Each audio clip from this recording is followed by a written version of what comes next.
ആനുപാതിക മാറ്റങ്ങളെക്കുറിച്ച് മനസ്സിലാക്കിയല്ലോ. ഇനി അതിൻ്റെ ഒരു സ്വഭാവം നോക്കാം. ഈ ചിത്രങ്ങൾ നോക്കൂ. ഈ ചിത്രങ്ങളിൽ നീളവും ഉയരവും തമ്മിലുള്ള അംശബന്ധം 4:3 ആണ്. ഇതിൽ ഒന്നാമത്തെ ചിത്രത്തിന്റെ നീളം 2 മടങ്ങാക്കിയാണ് രണ്ടാമത്തെ ചിത്രം ഉണ്ടാക്കിയിരിക്കുന്നത്.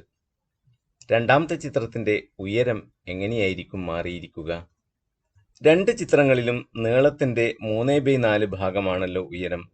അപ്പോൾ പുതിയ ഉയരം എന്നത് പുതിയ നീളം ഗുണിക്കണം 3/4 ആണ്. പുതിയ നീളവും പഴയ നീളവും തമ്മിൽ എന്താണ് ബന്ധം? പുതിയ നീളം പഴയ നീളത്തിന്റെ 2 മടങ്ങാണ്.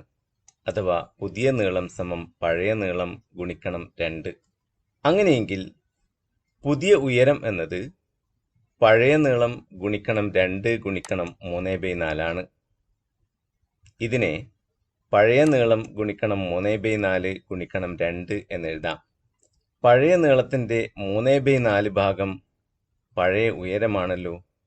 അപ്പോൾ ഇതിനെ പുതിയ ഉയരം സമം പഴയ ഉയരം ഗുണിക്കണം 2 എന്നെഴുതാം. അതായത് പുതിയ ഉയരം എന്നത് പഴയ ഉയരത്തിന്റെ 2 മടങ്ങാണ്. മറ്റൊരു തരത്തിൽ പറഞ്ഞാൽ നീളം ഇരട്ടിച്ചാൽ ഉയരവും ഇരട്ടിക്കും. ഇതുപോലെ നീളം 3 മടങ്ങാക്കിയാൽ ഉയരവും 3 മടങ്ങാകുമെന്നും നീളം പകുതിയാക്കിയാൽ ഉയരവും പകുതിയാകുമെന്നും കാണാം.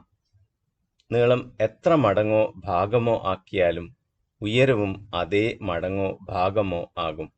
ചുരുക്കി പറഞ്ഞാൽ നീളം മാറുന്ന അതേ തോതിലാണ് ഉയരവും മാറുന്നത്. പൊതുവായി പറഞ്ഞാൽ രണ്ട് അളവുകൾ തമ്മിലുള്ള ബന്ധം ആനുപാതികമാണെങ്കിൽ ഒരു അളവ് മാറുന്ന അതേ തോതിലാണ് രണ്ടാമത്തെ അളവും മാറുന്നത്.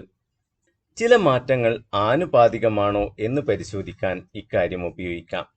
ഉദാഹരണമായി, ഉയരത്തിൽ നിന്ന് താഴേക്കിടുന്ന ഒരു വസ്തു 1 സെക്കൻഡിൽ 4.9 മീറ്ററും 2 സെക്കൻഡിൽ 19.6 മീറ്ററുമാണ് സഞ്ചരിക്കുന്നത്.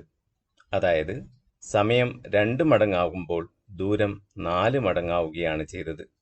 അതിനാൽ ഈ സഞ്ചാരത്തിൽ സമയത്തിന് ആനുപാതികമായല്ല ദൂരം മാറുന്നത്.